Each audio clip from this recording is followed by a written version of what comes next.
The day I realized my silence had real weight was the day no one knew my name in a company that couldn't breathe without me. I wasn't on the org chart, no Slack profile, no team photo from last year's mandatory fun escape room event. But the code, the logic, the bone marrow of the entire damn system Kavara was betting its future on, that was all me. Quietly, invisibly, uncredited. Just a contractor, at least on paper. They kept me under a shell vendor agreement, filed two subsidiaries deep, like some kind of compliance nesting doll.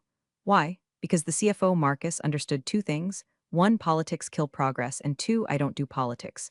I do clean architecture, auditable logic, elegant systems that scream when tampered with. I'd been at Kavara for 27 months, officially billed as backend compliance consultant, unofficially the architect of their flagship financial operations engine. See, Kavara wasn't just writing enterprise software, they were selling a dream to banks. Let us automate your operational audits, the pitch went. Let our software trigger lending conditions based on live performance data. Which sounds slick, until you realize how easy that is to abuse, unless someone like me builds in the skeleton. And that's what I did. A system so tightly wired into its own integrity that any unauthorized tampering sent up flares. A digital conscience, you might say, but you wouldn't know that from walking past my desk because I didn't have a desk. I logged in from my kitchen table, same table where my cat once puked on an Ethernet cable during a sprint review. My name was never called in town halls. HR never remembered to CC me on policy updates. And I liked it that way. No birthday cards, no gendered women in tech LinkedIn posts with my face plastered under a Canva graphic. Just clean code, cryptic commit messages, and a direct line to Marcus when the architecture needed finesse. And you know what? I was fine with that. I didn't want the spotlight. Let the VPs elbow each other for headcount and LinkedIn glory posts. I'd rather sip coffee from a chipped mug and build something no one else understood until it broke. Hey, by the way, if you're deep into this story already and haven't subscribed or hit the like button, don't be that guy. Seriously, 90% of y'all just lurk. Show the team some love, it's what keeps this engine humming, unlike Kavara's apparently. Anyway, Marcus was the only one who got it. He gave me space, autonomy, and most importantly, authority. We had a good rhythm. Every other week, we'd hop on a quiet call. He'd say things like keep them honest or bake in the boundaries. I'd deliver. He never micromanaged, never asked for slide decks or Jira dashboards. Just results, and I gave them. Our system passed two external audits in 2023 alone, which kept our revolving door of executives blissfully unaware of how many times I'd patched around their mistakes. He told me once, "You're the parachute they don't know they're wearing." Then he got sick. No warning. Just a note from his assistant saying he'd be on medical leave for a few weeks. That was it. No voice call. No prep meeting. One minute I was reporting to the only person who understood the structure. The next I was dangling in the wind with a system only I knew how to interpret and no clear backup plan. Enter Eric, Vice President of Strategic Ops, which as far as I could tell meant he sat in meetings and added nothing of value while quietly calculating who he could step on to reach the next rung. You know the type? Starched shirts, laminated buzzwords, and a LinkedIn banner of him at Davos, even though he only went to Switzerland once for a ski trip with his ex's uncle. Eric had a master's in organizational optimization, which is code for firing people and making spreadsheets about it. Minute Marcus was gone, Eric bloomed like mold in a flooded basement. Started showing up in meetings he'd never cared about, asking who owns this line item, and why are we still contracting this out? He didn't even know my name the first week, just referred to me as the compliance module resource. He started realigning teams, called it a visibility phase, which translated to everyone had to submit weekly reports, roadmaps, and status updates, except me. Of course, because I wasn't on his books. I was still technically buried in a vendor agreement written in legalese and held in a shared drive he didn't even know existed. But I knew this game. I've lived through 6 reorgs in my career. You don't flinch. You don't speak, you watch, and you document everything. So I kept building, kept logging in, kept tweaking the logic trees that governed whether the system would throw alerts to our bank partner. I'd built in a credential flag, just a quiet signature embedded in the core modules like a watermark. If that signature got tampered with, boom, instant reauthentication request from the bank. Not malicious, not dramatic, just protocol. But it meant the system would stop the moment someone tried to erase me without the proper procedure. Which, let's be real, no one ever reads. So I waited. I documented, I archived, and I kept an encrypted copy of everything, because I knew damn well the storm was coming. I just didn't know it would arrive in a smug little envelope delivered over coffee, with a side of corporate delusion. Marcus's absence dropped like a piano onto a quiet sidewalk. One week we were talking about versioning schema over Slack at midnight, the next he was gone, out for urgent treatment, no further detail, indefinite leave. Just like that, the only person in the entire damn org who knew what I did, and more importantly, why I did it was off the chessboard. I didn't panic, not at first. Marcus was the kind of guy who left breadcrumbs, buried keys, a trail of logic even in his absences. We had a process. We had encryption protocols. There was a backup credential stack in a vault only he and I had access to. I figured, worst case scenario, he'd brief whoever stepped in. But Eric didn't want a briefing. Eric wanted control. Within 72 hours of Marcus's exit, Eric declared himself acting operational lead and started moving furniture, figuratively and literally. Entire teams got renamed. Directors were streamlined. Slack channels disappeared. He even had the nerve to send an all-staff memo with the subject line, "New era, new energy." I swear, I could feel Marcus's ulcer growing from wherever he was recovering. Eric had always been one of those second-tier guys, hovering just outside decision-making rooms, sniffing for weakness. The kind who says, "Let's align," before stabbing you in the quarterly review. And now that he had a sliver of power, he wanted to squeeze it until it screamed. First came the visibility push. Everyone had to submit weekly reports, personal impact logs, and 15-slide updates on their value-add vectors. I watched a senior engineer cry in a hallway Zoom window over having to color code their roadmap. They'd worked here 12 years, built the payment gateway that processed 80% of our client transactions. But none of that mattered to Eric if it wasn't on a PowerPoint. And me, I was a ghost, a non-line item. My contract wasn't in HR's main system. I wasn't on his org chart. There was no Julie in the directory he had access to, because Marcus had tucked me deep into the guts of a compliance budget no one ever questioned. At first, I thought that protected me. Then came the Friday ping. One line, no greeting, no signature. Your access will be reviewed soon. Please be prepared to justify your continued involvement. That was it. No context, no hi. Just a veiled threat typed by some lackey with a superiority complex and a template. I stared at it for a full minute, took a sip of cold coffee, then laughed just once short mean. I knew what that meant. I'd seen it before. Review meant removal. Justify meant beg, and I don't beg. I've been quietly replaced enough times in my life to spot the smoke before the fire. The review would come with a meeting I wasn't prepared for, followed by a decision already made. Still, I didn't react. I nodded to the empty room, closed the tab, and opened my version control logs instead. You know what they never think about? Continuity. They think deleting someone's credentials makes them vanish. They think ownership of IP is something you yell into a conference call and it becomes law. They don't understand systems, dependencies, intent. Eric had no idea that the very system he was about to poke had teeth.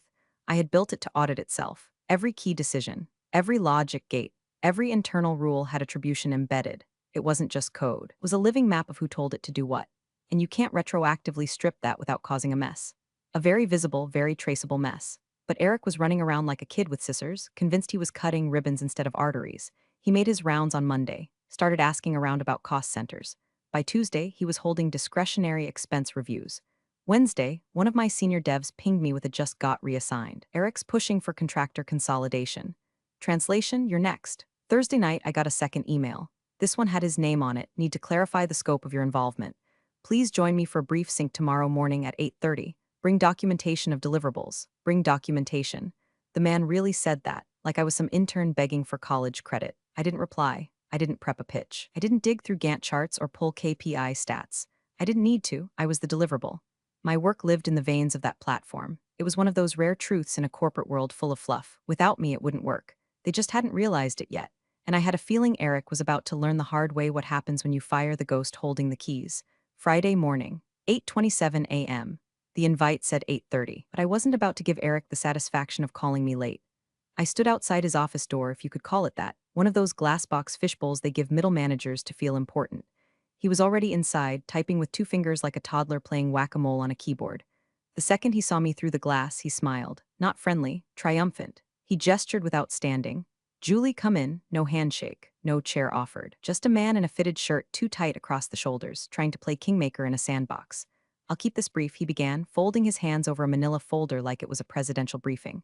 "We've done a full review of your contract, or lack thereof, really. It seems your role here isn't formally defined. No W-2, no HR file, no system owner assignment. Just a lot of vague references and back-end commits from a vendor ID. That's not sustainable." I didn't move, didn't blink, just let him talk. Theatrical silence unnerves guys like this. He took a breath, like he was winding up for the big finale. "You've contributed to some valuable architecture. I won't deny that," he said, in the same tone you'd use to compliment a barista's latte art. "But value needs ownership. And right now, there's too much ambiguity around yours. So, effective immediately, your contract is terminated. Please remove all company-related files from your local environment. Delete any proprietary code or documentation. You'll receive a final payout via your vendor." And of course, he paused here, smirking like he was delivering a punchline only he thought was clever. "All your work belongs to the company now." I smiled, just slightly, like someone who's already packed their bags before the breakup. Any questions? He added, smug. Just one, I said. Do you mind putting that in writing? He blinked, but only for a second. Then he reached for the folder and slid a single-page memo across the table. It was already printed, already signed. To whom it may concern, effective immediately, the services of vendor, Larkspur Systems and associated personnel, duly redacted, are no longer required. All proprietary work conducted under this agreement is considered the intellectual property of Kavara Holdings, Inc. All local data and systems must be permanently deleted. Eric Donovan, VP Strategic Ops. I read it once, folded it neatly, slipped it into my bag. Understood, I said. I didn't defend myself, didn't argue, didn't explain that the language in his memo directly violated 3 clauses of the original vendor agreement Marcus had filed under the CFO's compliance umbrella, because explaining would imply I needed his permission to exist. Instead, I stood, nodded once, and walked out. No dramatic door slam, no parting shot, just the click of my heels on laminate tile and the whir of the badge reader as I handed in my access card to a receptionist who looked like she wanted to disappear into the ficus plant beside her. By 9:10 a.m., I was back at my apartment. I made coffee, sat in silence, watched the steam curl above the mug like breath in winter. My laptop was open and the terminal waited. Lank expectant, I opened my local repository. Thousands of lines of code. Branches, diffs, documentation trails, all of it mine, all of it tied to my digital signature. And now, per Eric's order, all of it slated for deletion, so I did exactly what he asked. I deleted everything. I didn't archive it, didn't hide it in some encrypted folder or squirrel it away in a private repo. I deleted the local environment, the dev tools, the mirror backups, the test harnesses, even the architecture diagrams stored in my OneNote. Gone, all of it like it had never existed. But see, Eric made a fatal assumption. He thought my laptop was the system. What he didn't understand, what Marcus did, was that my real value wasn't in the code I stored. It was in what I built into the code. Triggers, checks, identity flags, compliance logic that screamed when it was tampered with.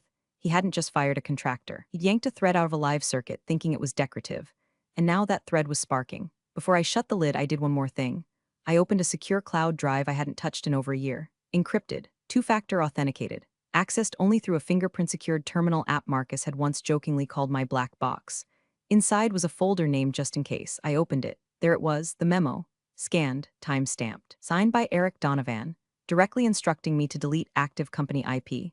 I duplicated it, not because I needed to use it right away, but because something in me had shifted, something cold, metallic, precise. It wasn't fear. Fear was soft. This was different. This was war protocol. And Eric, he just fired the one person holding the detonation codes. Eric didn't waste a second savoring his tiny power trip. By noon, I was already getting word through back channels, Slack messages from engineers who knew better than to openly acknowledge me. The tone was always the same, forced casual, vaguely apologetic. Hey, just heard you're off the project? That sucks. Eric's calling it a streamlining. He said you were legacy overhead, unclear if he knows what half your code does. FYI, he told the data team you left voluntarily. Said something about rotating in fresh perspective. Also, what the hell is happening with the metrics dashboard? I didn't reply, just read and archived.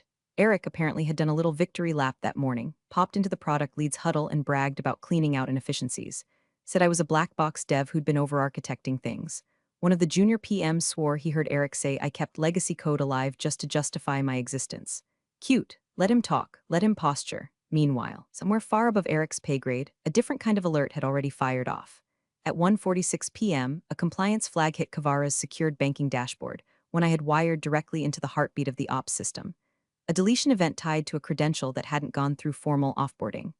My credential, my signature, purged under verbal instruction, with no audit trail, no handoff log, no revocation record. You don't just delete that and walk away. Not when that signature is hard-coded into the system's operational trust logic. Not when your bank partner uses that very signature to determine whether your org is operating within the thresholds defined in your loan agreement. Kavara's line of credit wasn't some rubber-stamped overdraft. It was conditional. Contingent on provable, monitored operational integrity. And I was part of that proof. My credential was baked into the compliance scaffolding like rebar in concrete. Pull it out wrong and the whole thing wobbles. By 2:03 p.m., a freeze order was issued. Kavara's $18.5 million revolving line of credit was locked pending internal review. Not canceled, not revoked, just suspended, like a parent pausing an allowance when they hear a crash from the next room. Quiet, subtle, devastating, and Eric, he didn't notice. At least not yet. He was too busy posting in the #ops leadership channel about reducing contractor reliance and suggesting we in-house compliance accountability. He even linked a Medium article about agile transparency, which, fun fact, was written by a man who got fired from his own startup for stealing competitor code. I logged out of Slack. Then I poured myself a glass of wine. It wasn't joy. It wasn't smugness. It was something quieter, like watching a Rube Goldberg machine you built with spare parts finally tip its first domino. I knew how this would play out. The system would flag the deletion. The bank's bot would ping the compliance portal. Our liaison, Janelle, a sharp ex-regulator with zero tolerance for risk, would call legal. Legal would check the logs, see the deletion tied to my contractor ID, and ask who authorized it. Then the real fun would begin, because the answer would be no one. No official offboarding, no transfer of system ownership, no shutdown protocol, just one VP's smug directive and a signed memo that violated internal policy so thoroughly, it might as well have been written in Comic Sans. I sat back and opened the secure drive again, watched the timestamp memo like it was a live grenade I'd tucked in the center console. I didn't need to use it, not yet. The system was doing the work for me. I kept waiting for my phone to ring. It didn't, but the emails started. First came the one from Janelle, CC'd to legal, IT security, and two people I'd never heard of. Subject, urgent unscheduled credential removal detected anomalous activity observed within compliance module architecture. User, Larkspur, ID 4038, registered deletion event without standard deactivation protocol. This violates Kavara Bank certification standards. Please advise. No one had replied yet. I didn't need them to. I knew what was coming next. See, Eric thought he was erasing me. What he actually did was amputate a limb mid-marathon and call it weight loss. The system was designed to detect injury. It was reacting. Slowly, precisely, without drama. Just escalating the way a healthy immune system escalates a foreign body. And all I had to do now? Wait. Let the antibodies do their thing. Marcus returned on a Monday morning with the quiet intensity of a man who'd skipped recovery to stop a plane from crashing. He didn't tell anyone he was coming back early. No Slack pings. No all-staff memo. He just walked into the building at 8:02 a.m., bypassed reception, and headed straight for the executive suite like he'd never left. By 8:07, legal was in a panic. See, the bank hadn't just frozen our credit line, they'd sent a formal notice to Marcus's email. Not to Eric, not to finance, to Marcus directly. Because the system, my system, had been built under his signature. His approval, his authorization. The compliance chain was designed to treat Marcus as the final point of trust. When the system lost integrity, the bank systems didn't care about internal promotions or interim VPs. They cared about credentials. Marcus's was still tagged as the top of the pyramid. He read the alert at 6:43 a.m., just after finishing his second round of antibiotics. He got in the car before finishing his coffee. So when Eric rolled in late with a croissant and an oat milk latte, smug and oblivious, he didn't realize the weather inside had already changed. I didn't find out until later, but apparently the first thing Marcus said when he walked into the legal conference room was, "Why the hell is Julie's credential showing a non-standard termination event?" Dead silence. Then a flurry of mouse clicks, folder openings, password requests. Two people got locked out trying to access outdated SSO tokens. Nobody had an answer. Legal fumbled through their change logs, but there was no offboarding ticket for me. No formal shutdown. No compliance handoff. No internal documentation of the deletion event, just Eric's memo. Scanned into the system late Friday evening with no countersignature and no attached action plan. Julie was a contractor, Eric said when he was finally pulled into the room. We had no legal obligation to onboard or offboard her through internal systems. She had no claim to system ownership. It was cleanup, that's all. Marcus stared at him for a long moment, then asked one question. Did you authorize the deletion? Eric blinked. Yes, I asked her to remove her local data. Standard practice. You asked her to delete operational IP while still credentialed to the system? Eric shifted in his seat. Well, I assumed you assumed? That's when the sweating started. Marcus didn't yell. He didn't throw things or slam his laptop shut like some startup caricature. He just kept asking calm, precise questions that Eric couldn't answer. Did you review the compliance logic before issuing that directive? No, but did you consult infrastructure about the credential flag embedded in the audit loop? I wasn't aware there was one. You weren't aware? Marcus repeated, quieter now. Julie embedded a multi-factor logic validator tied to her signature. That was approved in March. You signed the roadmap. Eric's mouth opened, then closed, like a fish realizing the tank wall was glass. The room went still. At that point, Marcus opened his laptop and projected my credentials on the wall. Highlighted in red was the authentication chain, my ID, the timestamp of deletion, the failure cascade that followed, and the bank's alert log all syncing perfectly. It was clean, precise. I'd built it that way, because I knew one day someone would try to erase the scaffolding without understanding what it held up. Back in my apartment, I watched the chaos unfold from a polite distance. Janelle forwarded me the audit trail summary, CCing Marcus. No commentary, just data. I didn't reply. I didn't need to. Marcus already knew the truth. And Eric was realizing that when you swing an axe at a ghost, you better pray the ghost doesn't haunt the foundation. Legal pulled the thread and the whole damn sweater started to unravel. They started with the basics. Termination process, missing. Credential revocation log, missing. Handoff documentation, non-existent. There was no paper trail because Eric never created one. He'd operated on swagger and assumptions, then signed a memo so arrogantly sloppy it should have come with a warning label: do not expose to daylight or regulatory scrutiny. The legal team was not amused. They weren't loud about it. These weren't people who shouted. They dissected, whispered, passed documents across tables with slow, surgical disgust. One by one, they ticked boxes on their compliance checklist, and each one came up empty. No documented offboarding procedure, no approval from the compliance officer, no backup credential manager assigned, no contingency for system integrity verification. It was like watching someone fail an open book test on fire safety after torching the building. Eric tried to pivot, said I was just a contractor. His favorite phrase now, like he thought it was a shield. Every time someone raised a point, he repeated it, just a contractor, as if that erased the architectural backbone I'd built into the guts of their compliance engine, as if external status negated internal consequence. He made the rounds all week, squirming from one meeting to the next with that frozen sales bro smile cracking around the edges. She had no authority over platform-level compliance logic, he said on Tuesday. Her work was non-critical, he told Legal on Wednesday. None of this would have happened if the system had been documented better, he added Thursday, in what might go down as the most ironic cell phone in Kavara history. But documentation wasn't the problem. I had documented everything. The system was transparent for anyone who actually read the specs Marcus and I had built. The problem was Eric had tried to fire the architect while standing inside the house. The real shift came when Marcus got his hands on that memo. He sat in his office, blinds half closed, the document lying flat on the desk in front of him. No fanfare, no dramatic music. Just him and a page that would soon become legend in the halls of Kavara, Eric's Friday morning directive. Effective immediately, all local data and systems must be permanently deleted. Marcus, read it 3 times. Then he read it aloud. Then he pushed his chair back and said, quietly but firmly, he ordered the contractor to erase system-critical IP while still credentialed with active ties to compliance tracking. Nobody said a word. That sentence echoed like a gunshot in a library. The lead compliance officer, a woman named Tarin who usually never spoke above a whisper, looked up and simply said, that's grounds for breach classification. Possibly multiple. And suddenly, Eric wasn't just the guy who fumbled a handoff. He was a risk factor. I wasn't in the room. But I heard all this later piecemeal, relayed through Slack whispers, late-night emails, and one deliciously cathartic phone call from a QA engineer who used to fear Eric like a feral cat fears thunder.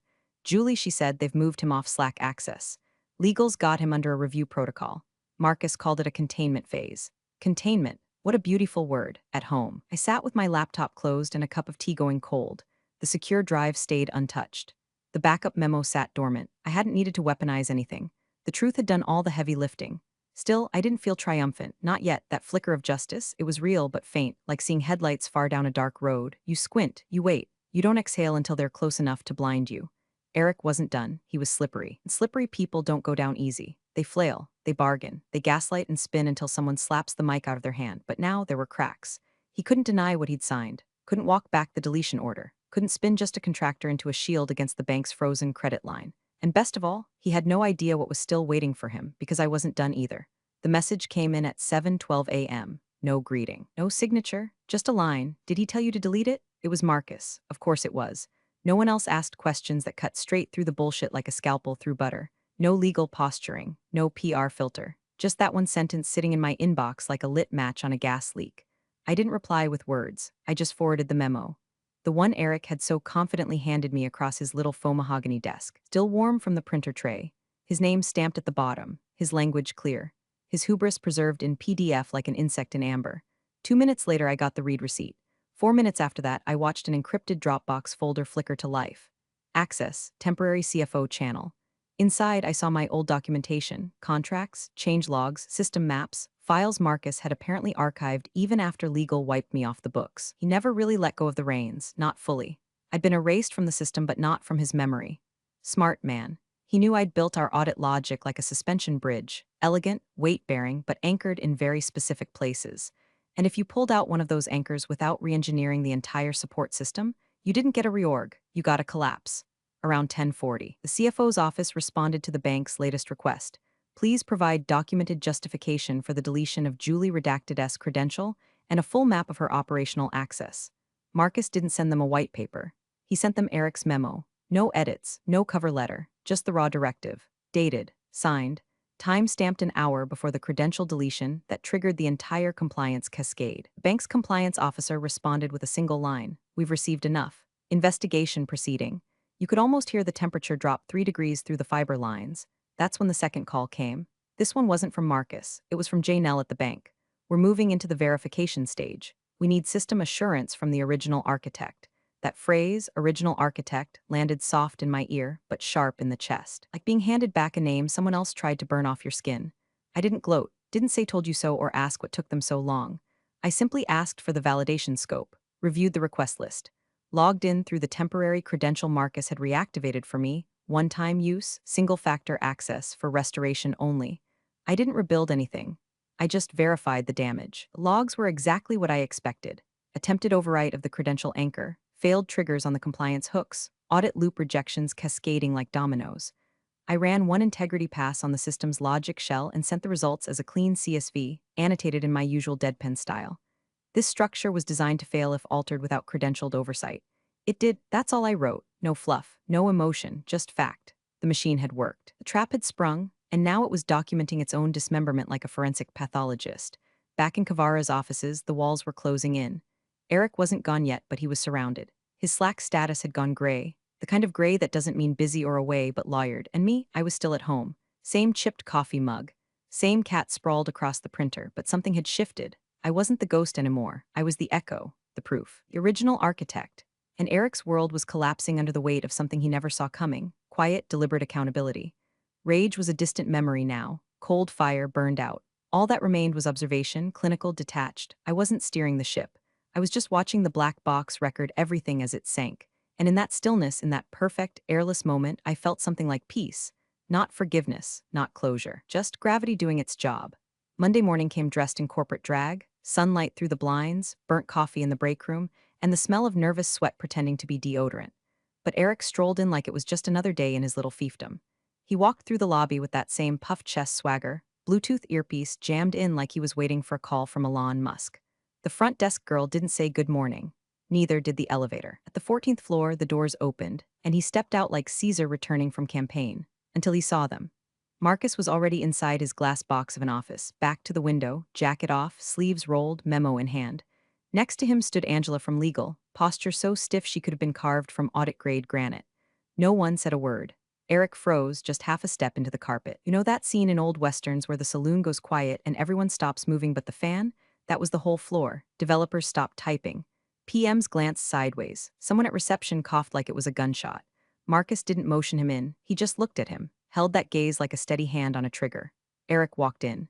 Angela shut the door behind them. No pleasantries, no laptop open, just a man holding a single sheet of paper and the exact tone of voice you use right before a verdict. "The bank just called," Marcus said, his voice ice smooth. "Tell me exactly what you told her to do." Eric blinked, twice. I instructed her to remove local data. Standard policy under termination, exactly what you told her to do. Eric's mouth opened and shut again, like a goldfish auditioning for an alibi. I told her per the memo that her services were terminated immediately and to delete any proprietary data from her system. I assumed, Angela cut in, sharp as a blade. "You assumed what, Mr. Donovan? That she'd been properly offboarded," he stammered. "That the credential triggers had been reset." Marcus didn't blink. "Did you check?" Eric swallowed. "No." "Did you verify her architecture before issuing the deletion?" "No, but I thought no." "But you thought," Marcus echoed quietly. "You thought the ghost writer of our compliance engine, the one tied to our bank's active line of credit, could be deleted like an expired Google Drive file. And now, that ghost has bank-side validation credentials, and you handed her the detonator." Angela slid a file across the desk. Bank logs, audit failures. A timestamped deletion event tied directly to Eric's Friday morning memo. "You triggered a cascading compliance failure," she said, "which froze $18.5 million in operating credit. You exposed us to breach, classification, and potential investor fallout."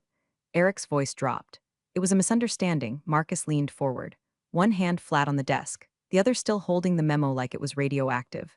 "No," he said, cold and final. "It was negligence. And now we're on a 72-hour remediation leash with a partner who doesn't make second mistakes. They want documentation, they want assurance, and they want the one person you erased brought back in to clean up your mess." Eric said nothing. Outside the office, a couple of engineers pretended to refill water bottles for the third time that hour. The entire floor was pretending not to listen. But they all heard it when Marcus said, "You're suspended from all platform operations, effective immediately."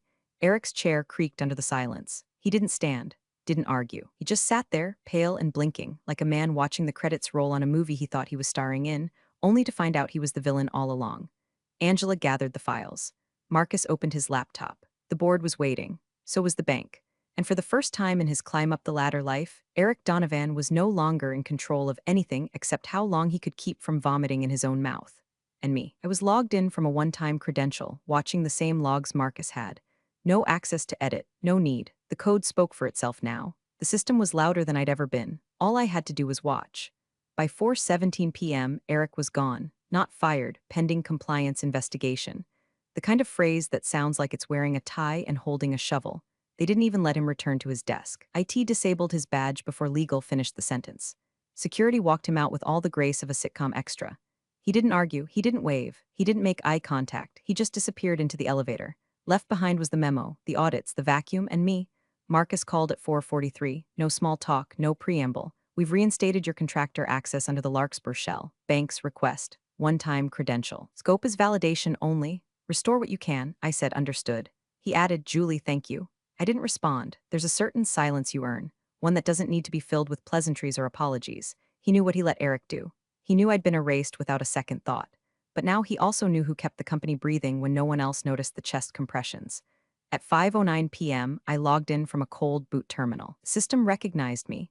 My name still sat embedded deep in the compliance scaffolding, right where I'd left it, tagged behind logic, triggers, and identity verifiers that hadn't failed, only waited. I pulled from my encrypted remote. Not a backup, a template, clean, untouched, fully legal under my original agreement. No IP theft, no violation, just architecture waiting for reassembly. Within 12 minutes, the base compliance module was restored. Error logs cleared, audit loop re-engaged, credential trust re-established. The bank's dashboard flickered green. No fanfare, no applause, just quiet confirmation from a cold machine that the ghost had returned and made the walls stop shaking. I typed 3 final commands, logged the restoration note, flagged the memo, attached a single PDF. Per original system spec, unauthorized credential removal triggers automatic integrity cascade. This behavior was not accidental. It was the design. I hit send. Then I logged out. No cape, no dramatic music, no corporate redemption arc. I closed the laptop, unplugged the charger, stared at the nothingness of my quiet apartment, filled with old coffee rings and the hum of a fridge that had more stability than most executives I'd worked under. Later that night, Marcus texted, "We're working on reinstating your contract longer term. Let's talk options." I didn't reply, not because I was angry, not anymore, because I knew better. I knew Kavara would survive. I knew the board would smooth it over, rebrand the failure, say we've learned a lot through this process. Probably bring in some polished consultant with an expensive haircut to present a deck on resilience through restructure. Let them, my job was done. I'd built something honest. It broke the way it was supposed to.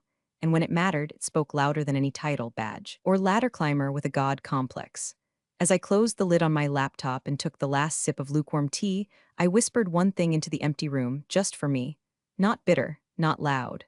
Next time, I said quietly, read what you're signing. Thanks for watching, you cubicle warriors. Hit that subscribe button. Unless you're my old boss, then you're on your own. Revenge of the coffee pot strikes again.